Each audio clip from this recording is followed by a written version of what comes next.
Buenas noches, Amado. Dicen visita, pero yo me siento como en casa.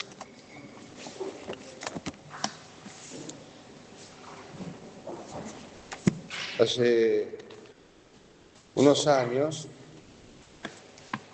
viajamos un fin de semana a Córdoba con mi esposa, en un viaje que más o menos parecía de esparcimiento, un fin de semana largo,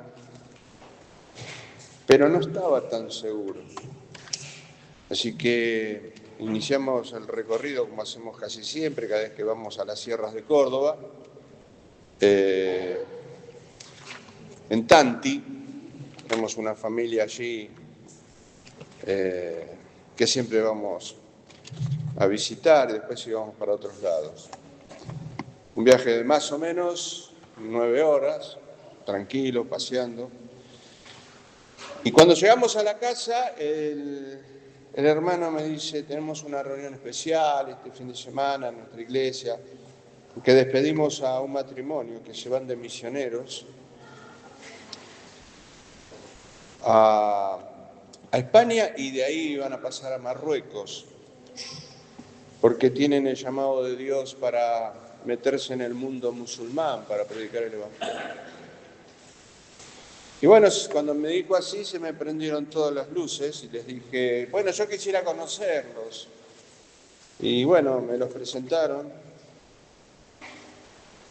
Y ahí entendí por qué fuimos a Córdoba. Recién habíamos llegado, pegué la vuelta y me volví a Buenos Aires. A veces me pasan esas cosas. Ahí entendí por qué fuimos a Córdoba. Bueno, nos hicimos amigos, vinieron a mi casa, los llevé a FEMA y en unos meses más ya estaban en España para pasar a Marruecos. 2 arquitectos, Alejandro y Noemí, con 2 hijitos chiquitos.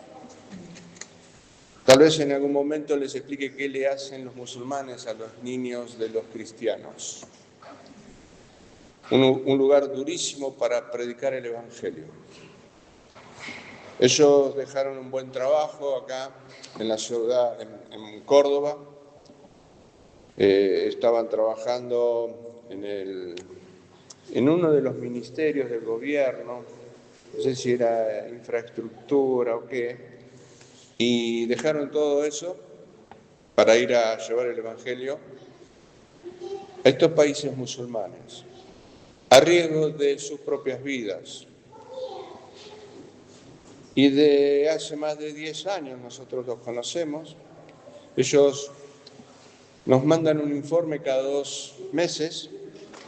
Yo no lo pude compartir con las iglesias donde a veces compartimos, porque era muy secreto el asunto. Ellos tuvieron que cambiarse los nombres, tuvieron que tener un intermediario acá en Argentina, tenían teléfonos pinchados, así que nos comunicábamos en clave con ellos. Ellos no podían dar un informe como lo podemos hacer nosotros, con esa libertad. Ellos no pueden predicar el Evangelio como hacemos nosotros en la plaza, en las iglesias, porque no hay. Todo es muy subterráneo, a riesgo de sus propias vidas. Estuvieron unos 5 años, el rey de Marruecos los recibió, les otorgó un salón para hacer exposición de arte. Ellos entraron a Marruecos como artistas, así que se la pasaban haciendo cuadros, pinturas, y empezaron a trabajar de una manera muy distinta a la forma que lo hacemos nosotros, lo hacemos con total libertad. Y ellos tienen un método que era, bueno, las empleadas domésticas era donde empezaban a misionar. Y con los padres de los chicos que iban a la escuela. Ahí empezaban a trabajar a un nivel muy personal. Bueno, pasó el tiempo, ellos me mandaban informes, yo no podía compartir con otra gente porque era muy secreto todo esto. Me cuidaba muchísimo y un día me llega el informe de que los descubrieron. y en menos de 12 horas tuvieron que salir del país, dejando todo lo que habían logrado, su trabajo, su casa, su auto, y fue una odisea la salida del país. Salieron prácticamente cada uno por sus lados, incomunicados. Él pudo subir a su esposa y los niños en un auto de alguien que los llevaba a la frontera. Él cruzó por otro lado. Bueno, en fin, sin saber uno del otro, llegaron a la frontera y después llegaron a España. Así se reunieron y empezaron de cero una misión que se dedica a predicarle a los musulmanes. No hay reciprocidad, los musulmanes acá pueden tener todo lo que quieran, predicar todo lo que quieran, hacer institutos bíblicos, programas de televisión, de radio, tienen las mecas por todos lados, tienen sus institutos bíblicos, sus templos, pero los cristianos allá no, absolutamente nada de Biblia ni de Evangelio. Están siendo siempre investigados, siempre hay un informante en cada cuadra que informa al gobierno, sobre todo cuando hay extranjeros, a ver qué actividades realizan. Entonces los informes que me llegaban de ellos eran, bueno, nombraban a alguien y vino a casa, celebramos su cumpleaños y aceptó al fulano, todo en clave. Nunca podíamos compartir textos con citas bíblicas. Ese fulano era Cristo. Así era el trabajo que estaban haciendo ellos, muy de hormigas, hasta que los descubrieron y tuvieron que salir violentamente del país. Pero no se desanimaron, al contrario, vamos a preparar más gente desde España para cruzar el Mediterráneo y llegar a los países del norte de África. Bueno, estos son misioneros que, por supuesto, se ganaron nuestro amor y dentro de lo posible tratamos de colaborar con ellos. Con más libertad, ahora lo puedo compartir con nombre y apellido. Alejandro Capovilla y ella es Noemí de Capovilla. Los chicos ya crecieron, pero nunca tenían vida de iglesia, porque allá no había iglesias. Así que cada vez que iban a España, ellos podían disfrutar de comunión con los hermanos. Y ellos querían que los chicos también disfrutaran de eso. Iglesia, campamentos, retiros. Y bueno, están trabajando en eso. En ese lapso que están en España, su esposa se enferma de cáncer. Y empezaron con el tratamiento en España para ella. Más o menos la vienen llevando. Pero es una prueba durísima para el matrimonio. Y bueno, yo quisiera que ustedes se acuerden en sus oraciones para orar por Alejandro y Noemí. ¿Sí? Están sirviendo a Dios. Son misioneros. Este fin de semana compartía de que la iglesia primitiva era una iglesia misionera. Nosotros tenemos el concepto de que los misioneros son los que van a otros países, a África, Asia, India. Y pensamos, bueno, esos son los misioneros. Y sí son misioneros, pero la iglesia primitiva era una iglesia misionera. Entonces quiero decirte esta noche que si Dios no te llamó para ir a África, Asia, la India, es porque Dios ya te llamó para quedarte acá. Y acá es donde vos tenés que ser misionero. La iglesia normal es una iglesia misionera. A veces pensamos, bueno, ya di la ofrenda para los misioneros. Ya cumplí, ya hice mi obra. Me siento, pongo los pies arriba de la mesa ratona y prendo la tele. Ya está. Bueno, la iglesia misionera primitiva, la iglesia del libro de los Hechos, era una iglesia que estaba siendo perseguida. Y perdían todo, sus casas, sus negocios, sus trabajos, sus familias, porque César los perseguía para matarlos. Pero ellos no iban llorando sus miserias. Oh, perdí el trabajo. ¿Y ahora qué hago? Mi casita que tanto me costó. Iban por ahí, donde sea. E iban enseñando y predicando el Evangelio del Señor Jesucristo. Así que esa era la iglesia perseguida. Santiago habla de esa iglesia cuando dice los que están en la dispersión, los dispersos. Bueno, fue la forma que Dios eligió para expandir el Evangelio. Esos eran los creyentes normales, la iglesia normal, bíblica, pero era una iglesia victoriosa. Más de una vez escuché oraciones pidiéndole a Dios que sigamos teniendo libertad de culto. Está bien, está bueno. El problema es que en vez de aprovechar la libertad de culto, la mayoría de los cristianos se encierran en sus hermosos templos a practicar sus religiones, en general. Los que más oran, danos libertad de culto, son los que menos salen a evangelizar. No, pero nosotros salimos todos los domingos a las 11 de la mañana. Buenísimo.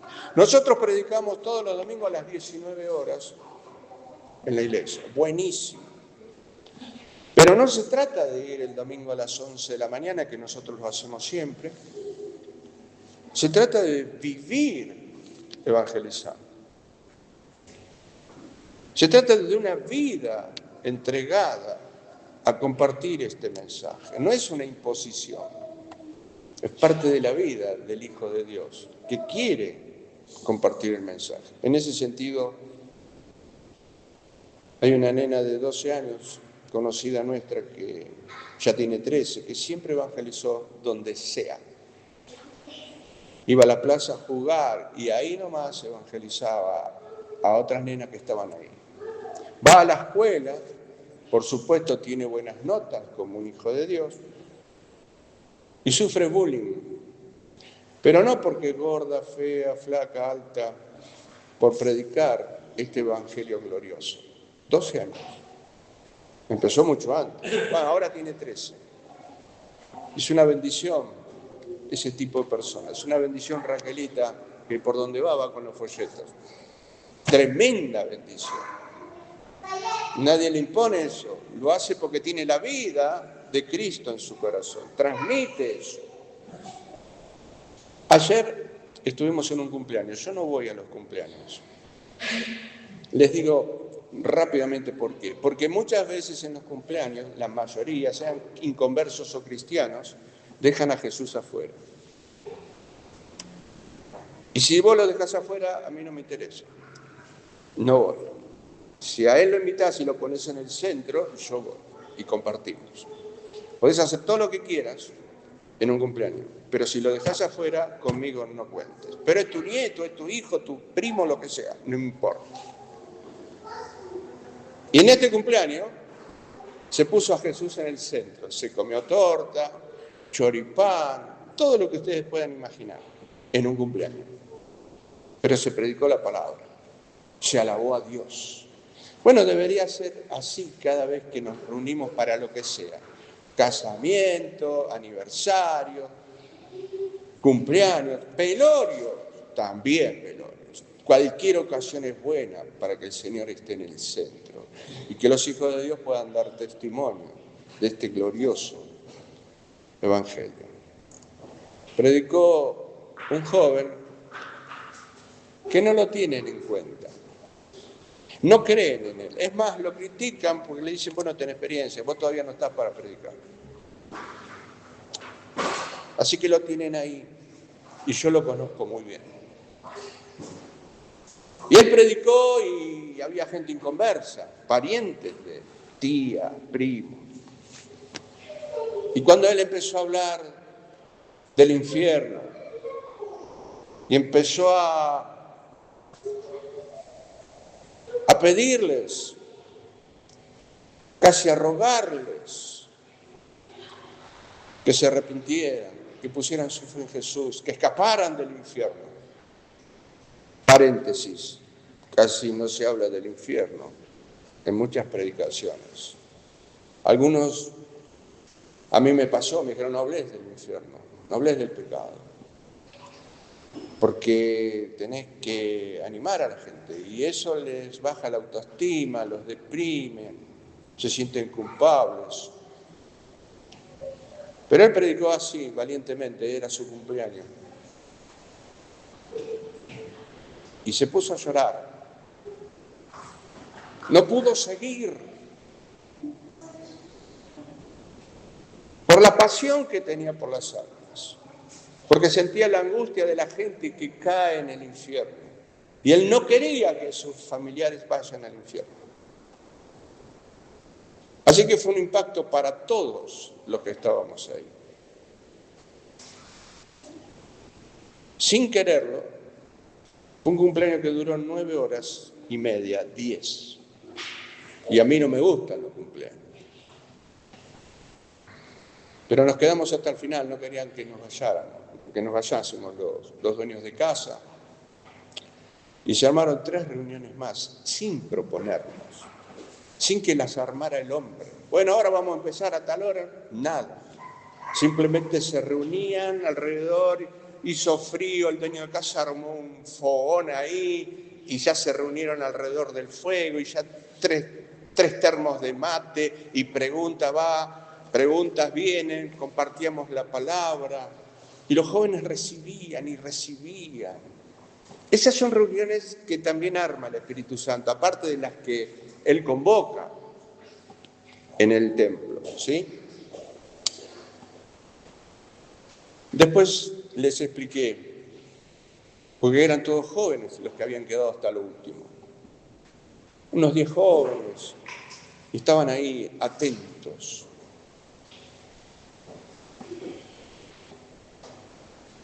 Les hablé del complejo de juventud. Pablo a Timoteo le dice que nadie tenga en poco tu juventud. Y eran todos jóvenes. Siempre a los jóvenes se les dice, vos no sabés, vos no tenés, a vos te falta. Vos no sos casado para hablar de eso. Vos no tenés hijos, no tenés ni novia todavía. Así que a vos te falta, pibe. Y había jóvenes piadosos, con vidas santas,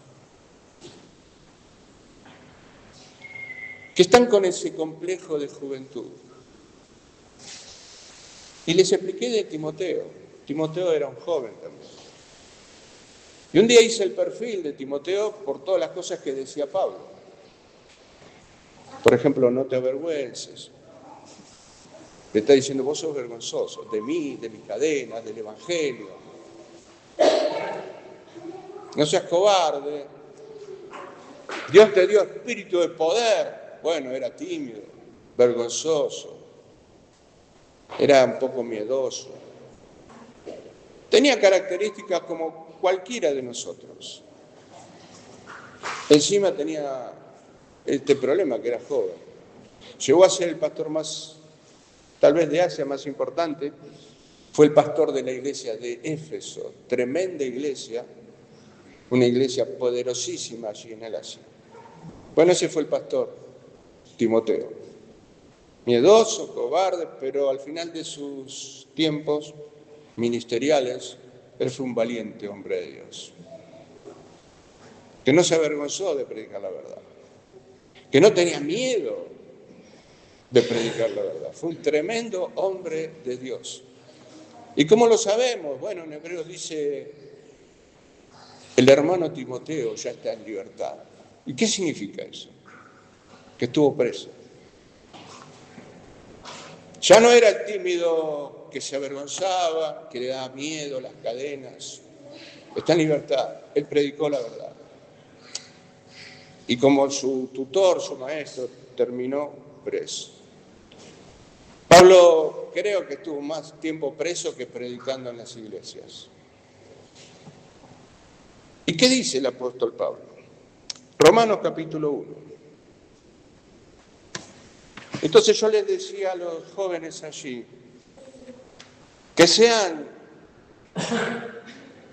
autoridad, que ganen autoridad, siendo ejemplos en fe, conducta y en palabra. Llegado el momento, Dios iba a hacer algo con ellos, como lo hizo con Timoteo. Y recibían la palabra. No se querían ir. Y más, y más. Después consejos para los jóvenes. Había un hombre allí, el dueño de casa, me dijo, ¿qué consejo le darías a los jóvenes? Bueno, los tenía ahí. Por supuesto, también hablamos de la pareja, el noviazgo. ¿Y cómo sé cuál es? También surgió la pregunta. ¿Si es esta o es esta otra persona para mi vida? Bueno, cuando Dios te muestra, no va a haber dudas. Y que si se equivocan en esa decisión, la decisión más importante después de recibir a Cristo es la elección de la pareja. Iban a equivocarse para todo el viaje. No se equivoquen en eso, esperen, busquen la voluntad de Dios. Deja que Dios la elija para vos, a tu pareja. Que Dios la elija, porque Él elige mejor que nosotros. En fin, una tarde hermosísima que fuimos a un cumpleaños y terminamos compartiendo la palabra de Dios todo el tiempo. Entonces yo también les decía, ¿a ustedes les gustan los predicadores que son entretenidos, divertidos? Porque hay de esos que hacen un show en el púlpito, algunos son payasos en el púlpito. No digo que está mal reírnos un poco, pero a mí no me sale, a mí me gustaría, pero no me sale. Sí, por ahí el que predicó no tenía tanto vocabulario, pero es un gran hombre de Dios, jovencito, 26 años, y ama a Dios, y es sincero.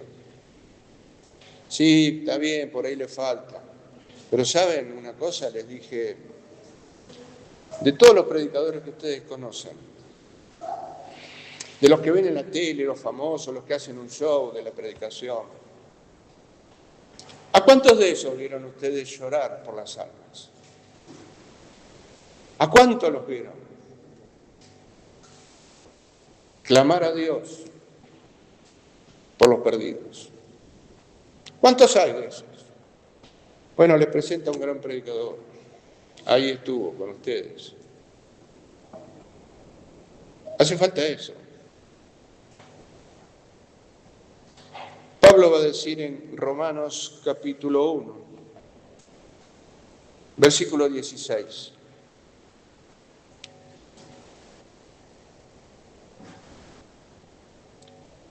Vamos a leer el 15 también. Así que en cuanto a mí, pronto estoy a anunciaros el Evangelio también a vosotros que estáis en Roma. Quería ir a Roma. Oraba para tener un próspero viaje. Fue como náufrago, como preso cayó en Roma. ¿Por qué quiero ir a Roma a predicarles el Evangelio? A compartir las verdades celestiales con ustedes. Versículo 16. Porque no me avergüenzo del Evangelio. No me avergüenzo. No tengo vergüenza. Cristo murió por mí desnudo en la cruz. No me avergüenzo de él. Conocí a un pastor que se murió en la pandemia. Famoso en el ambiente. Fue muy amigo mío. Y Dios lo usaba con esa, si se quiere, locura. Porque algún tipo de locura tenés que tener para anunciar este Evangelio. Y un día fue a la radio más oscura que existe en Argentina, o que existía en ese tiempo. La radio más diabólica que hay, o que había. Habrán sentido hablar de la rock and pop, famosa, por lo menos en su tiempo. Y fue allá Miguelito. Y estaba Lalomir, Bobby Flores, en ese tiempo Mario Pergolini, estaban reunidos en una oficina. Y él fue, se presentó, lo llevaron a la oficina. Él dijo, yo soy Miguel Zucca. Me dicen el pastor rockero, el original, ¿eh? Este es el que le enseñó a predicar a Dante Gebel, para que tengan una idea. Y Dante Gebel en varias predicaciones habla de cómo conoció a Miguelito. Así que él se presenta y dice, soy Miguel Zucca. ¿Y qué haces acá? ¿Qué querés hacer acá?, le preguntaron estos tres monstruos del rock nacional. ¿Qué querés hacer acá? ¿Justamente vos? ¿Un pastor acá? Sí, yo vengo porque Dios me mandó. Se le mataron de risa. ¿Dios te mandó? Sí, Dios me mandó. ¿Y qué tenés que hacer acá? Dios quiere que yo predique el Evangelio acá, justamente acá, en esta radio. Habiendo tantas radios, ¿vos querés predicar acá? Sí, Dios me mandó. Después que se burlaron, se rieron de él, los tres. Lalomir le dice, bueno, si Dios te mandó, vení. Y en el programa de él, de Lalomir, le hizo un espacio para que Miguelito predicara el Evangelio. Y yo tengo grabaciones de esas prédicas. Y Miguel predicaba. Lo escuchaban todos, rockeros, políticos. Vale una fortuna el minuto, o valía en ese tiempo. Era gratis. Miguelito iba al cine y antes de que empiece la película se paraba delante de todos, de espalda a la pantalla, y se ponía a predicar el Evangelio. Y había gente que se convertía. Sí, loco. Y fue de tremenda bendición para mí. Era el pastor rockero, pero él me enseñó a amar los himnos. Tal vez por eso estoy acá, porque la primera vez que vine me quedé enamorado de la iglesia. Porque ya generalmente en nuestra denominación no se cantan himnos. Acá se cantan himnos. Eso fue lo primero que me impactó. Y otras cosas más. Pero no me voy a congregar acá, estoy tranquilo. Lo que hago, lo hago con convicción.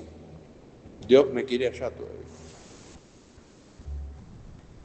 No me avergüenzo del Evangelio. Y después lo llevé a predicar por todos lados, Miguelito, porque, bueno, tengo la bendición de conocer muchos pastores, así que le armé una agenda y lo llevé por distintas iglesias.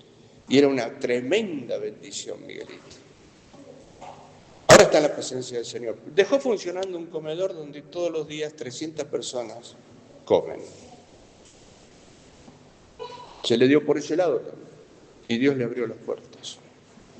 Tremendos testimonios. Yo había escuchado de un negocio que él abrió que era un boliche cristiano. ¿Cómo es eso? Se llamaba el Arca de Jesús. Lo escuché por ahí. Él me hablaba así del Arca de Jesús, yo no le daba mucha importancia. Pero un día escuché a un pastor que explicó cómo era esto del Arca de Jesús. Miguelito empezó a predicar y se conectó con los dueños de uno de los más grandes boliches de Buenos Aires. Habrán escuchado de Pinar de Rocha, un complejo de boliches. Pinar de Rocha, allá en Ramos Mejía, y una vez haciendo reuniones se encontró con varios dueños de boliches. Y uno de los dueños, que era el dueño de Pinar de Rocha, era el dueño de Satanic, otro boliche más, Satanic. Y él pasaba y le hervía la sangre cuando veía tremendo cartel. Y le decía, Señor, dame eso. Y Dios lo puso frente a frente con el dueño. Y le dijo, ¿así que vos sos el dueño de Satanic? Sí. ¿Por qué no me lo das? Yo quiero predicar el Evangelio. Así era él. Tenía esa locura para encarar. Dale, dámelo. Yo quiero predicar de Jesucristo ahí. Y el hombre era recién convertido y le cedió el lugar. Un lugar grandísimo. Y allí empezó a predicar. Se llenaba. Los jóvenes venían, y eso lo escuché de otros, cuando Miguelito predicaba, venían y tiraban las jeringas, drogadictos, arriba de la tarima del escenario, un escenario enorme. Eran 3 pisos, un lugar enorme. Así era Miguelito. Y Dios le daba, Dios lo bendecía y Dios lo usaba con su locura. Tremendo varón de Dios, que es uno de los que Dios puso en mi vida para bendecirme. No me avergüenzo del Evangelio. ¿Por qué no me avergüenzo? Porque es, como decir, un orgullo predicar el Evangelio. ¿Por qué lo disfruto tanto? Me encanta ese himno que dice, grato es decir la historia, cada vez es más dulce, cada vez me gusta más. Me encanta ese himno, porque es así. Disfruto predicando el Evangelio, glorioso Evangelio del Señor Jesucristo. Me encanta. Me quedo corto siempre. Mi nieta me dice, cuando voy caminando, predicaste muy largo, abuelo. Claro, si estoy predicando el Evangelio. Me falta tiempo. No me avergüenzo del Evangelio. No es cuestión de solamente enviar, poner un billetito. Es cuestión de ir nosotros. Compartir esto. Pronto estoy a anunciaros el Evangelio. Predica a tiempo y fuera de tiempo. No, pero no es domingo hoy. Todos los días. En casa, en el trabajo, en la fiesta. Cualquier lugar. Es hermoso y bueno predicar, compartir el Evangelio. A tiempo y fuera de tiempo. No, pero no es horario. No es el día. Todo el tiempo. Timoteo. A los romanos también. Ahora, ¿por qué no me avergüenzo de este glorioso Evangelio? Si nosotros leemos, sabemos, no me avergüenzo del Evangelio, dice el 16, estoy en Romanos 1:16,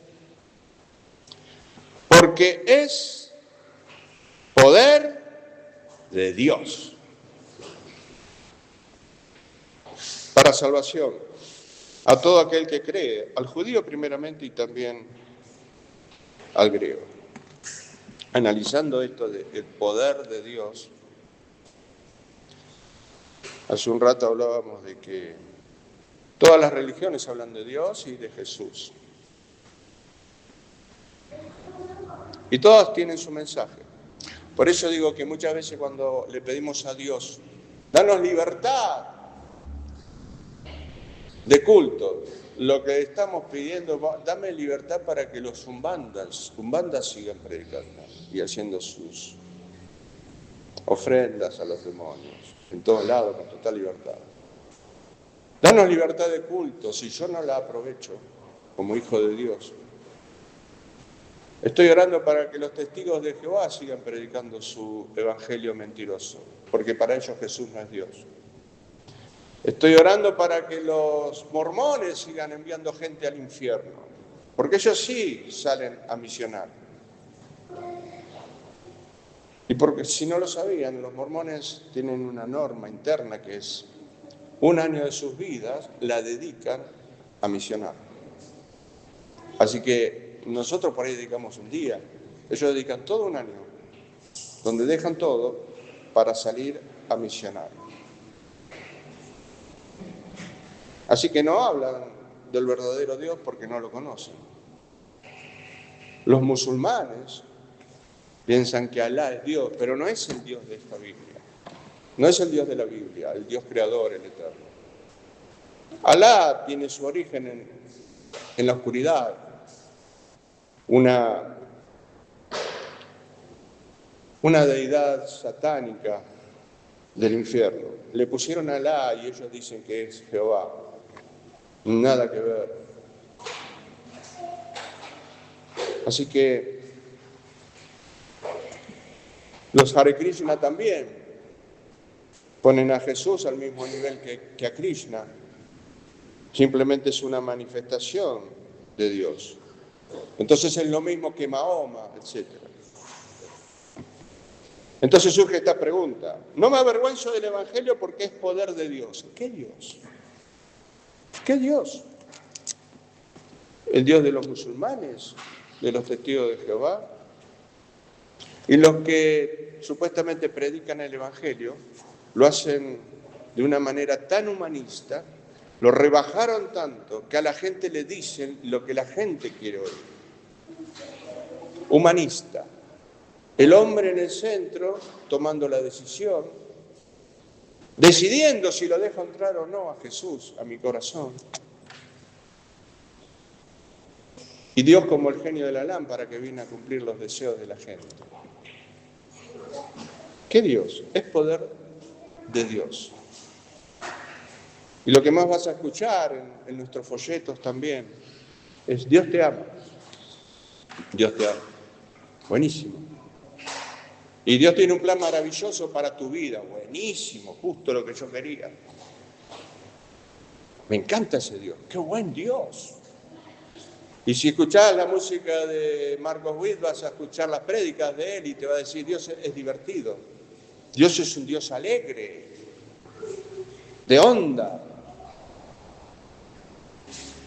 Sin embargo, está muy lejos del mensaje que predicaron Jesús, los apóstoles, la iglesia primitiva.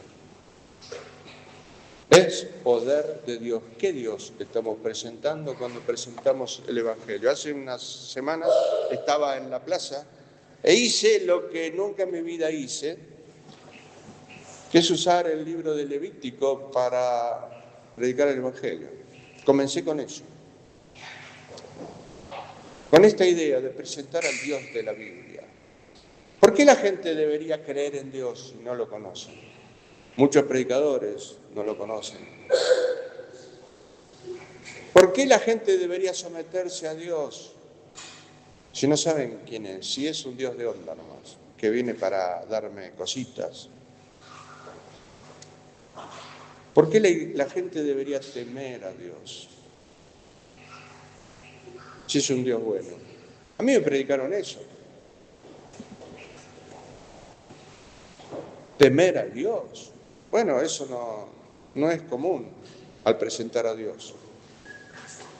Pero para que sea poder de Dios, necesitamos primero conocer a Dios y después anunciar las virtudes de Dios.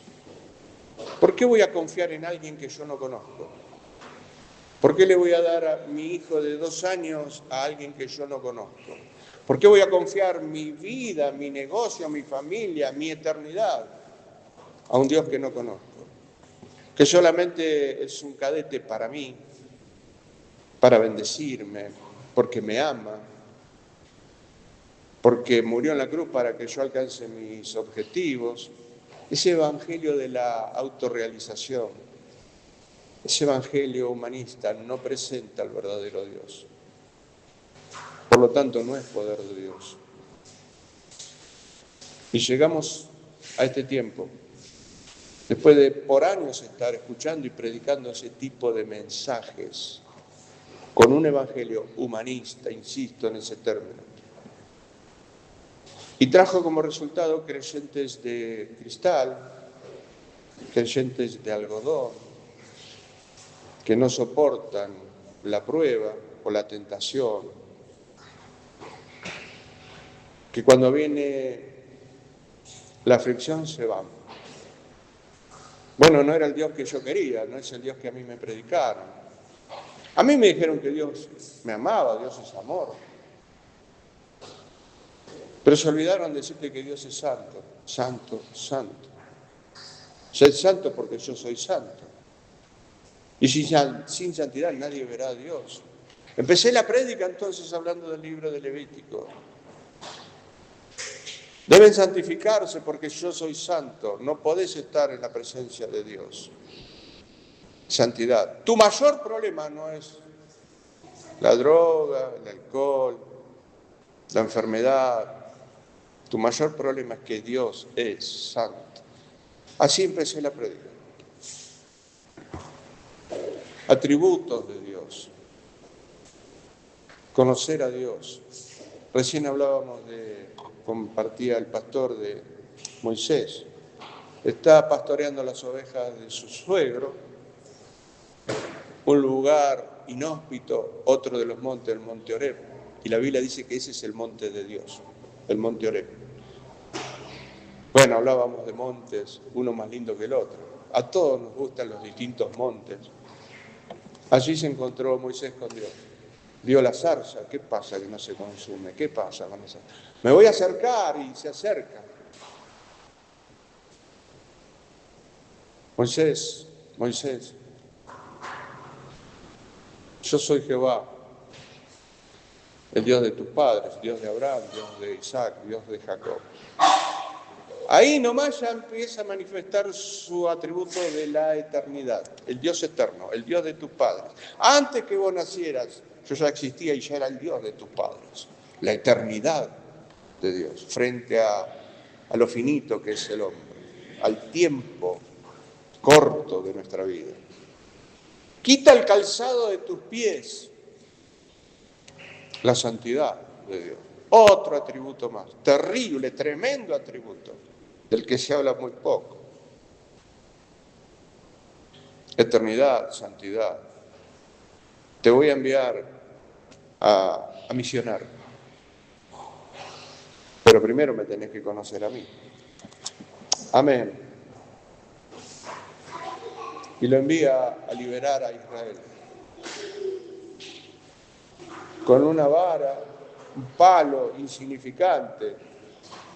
Bueno, en nuestro caso nos envió a liberar pecadores con un palo que es la palabra de Dios. Para muchos un simple libro, pero es la palabra de Dios que libera. Tenemos que predicar esa palabra, nada más. No necesitamos hacer show ni nada de eso. Predicar la palabra, no tenemos que diluirla, hacerla atractiva, nada. Predicar la palabra.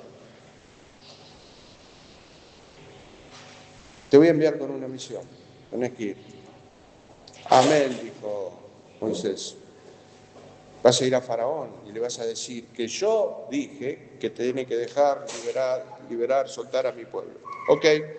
Y va Moisés, obediente. Dice Jehová que dejes ir a Israel.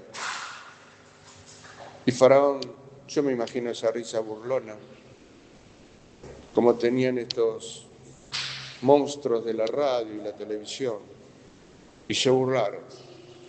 Se burlaron de Miguelito. Y tal vez Faraón se burló de Moisés. ¿Quién sos vos? No sabés ni hablar. Todavía venís con olor a oveja. Venís con un palo. ¿Y quién es Jehová? ¿De dónde salió Jehová? ¿Vos me hablás del Dios, de Jehová? Yo no lo conozco. No me interesa. ¿Quién es Jehová para que yo le obedezca? Yo no voy a dejar ir a Israel.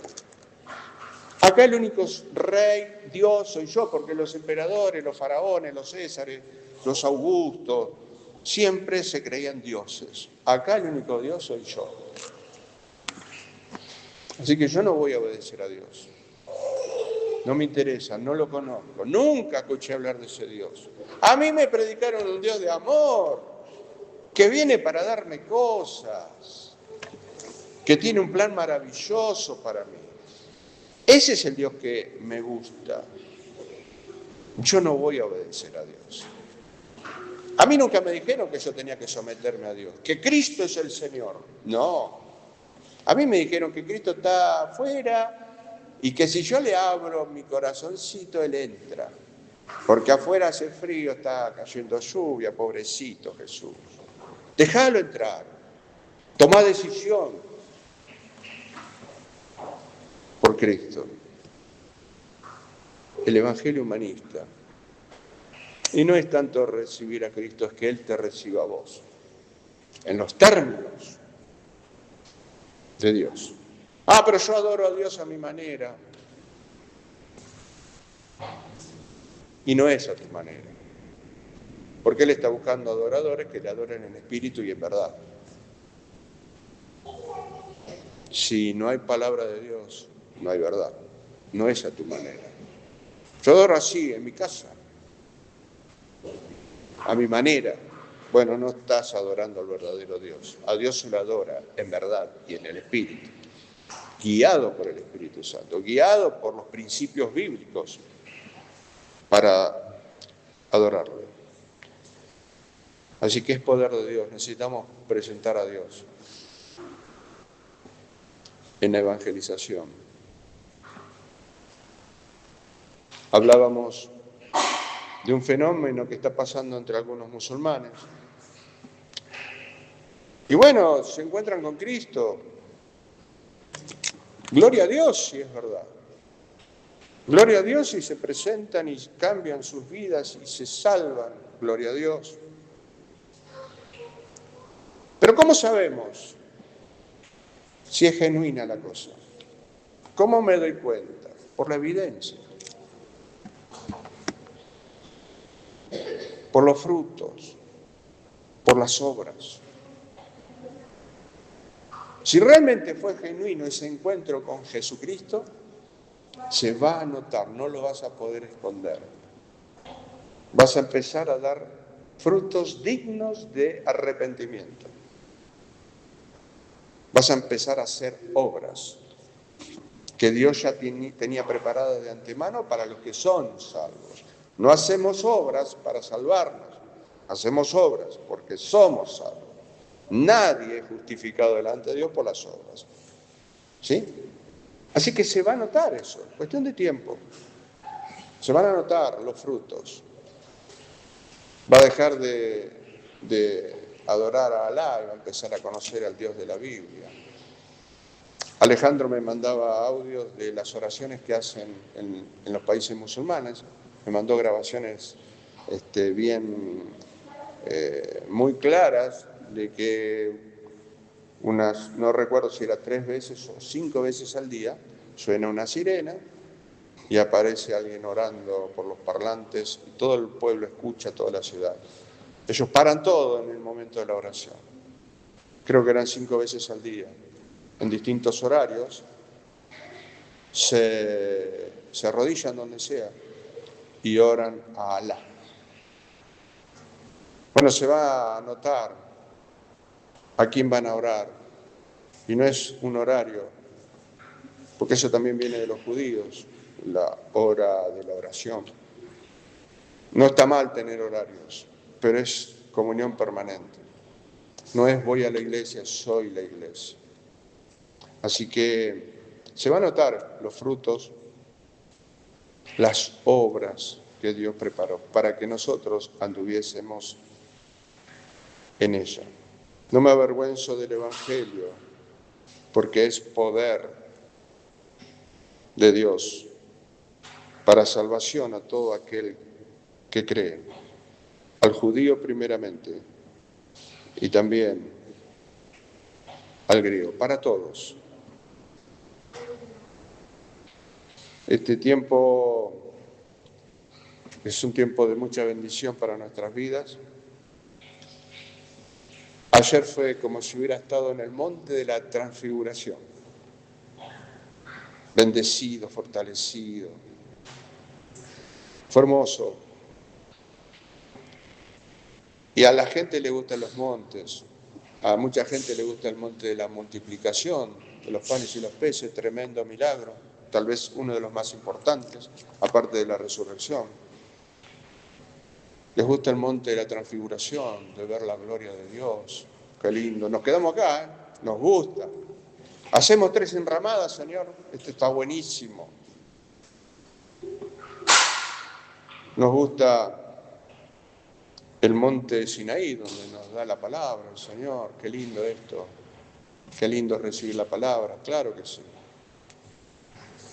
Distintos tipos de montes. Está llena la Biblia de montes. Pero hay un monte al cual nos cuesta subir, no queremos. Nos duele subir. Es el monte de la entrega. Es el monte de la consagración. Nos cuesta morir. No nos gusta el sacrificio. Nos gusta lo fácil, lo lindo, lo colorido. Pero la propuesta de Jesús a todos acá no es tengo un regalito para ustedes. Lo llamo al Cristo de las manos vacías. Tengo una cruz para ustedes. ¿Una cruz? Sí. Porque si vas a caminar conmigo, me vas a seguir, sos mi discípulo, tenés que negarte a vos mismo y tomar la cruz. Bueno, esa parte nos cuesta. Los siervos de Dios conocen el monte Calvario, allí donde murió nuestro Señor. Tenés que pasar por ese monte, ver al Cristo crucificado, muriendo por cada uno de nosotros.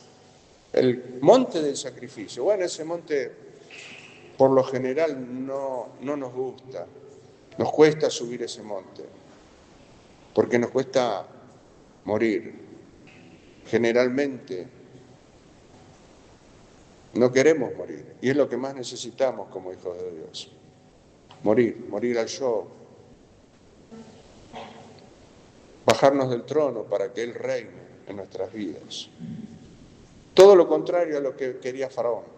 Acá el rey soy yo. Es mi vida. Yo tomo mis decisiones. Yo hago lo que quiero. Bueno, en Cristo ya no funciona así. Ahora Él está sentado en el trono y Él hace lo que Él quiere. Y si estás muerto, entonces no tenés ningún problema en ir a un país musulmán con tu familia. Porque ya estás muerto, no te pueden matar 2 veces. Él sabe lo que hace, sabe con quién lo hace. Es lo que más nos cuesta, hermanos. Morir. Nos cuesta. En la casa del apóstol Pablo había velorio todos los días. Cada día muero, decía él. Cada día muero. Entonces no hay problema si hay azote, naufragio, hambre. Ya estoy muerto. Vivo para Él. Si muero es ganancia. Con Cristo estoy juntamente crucificado. Ya no vivo yo, mas vive Cristo en mí.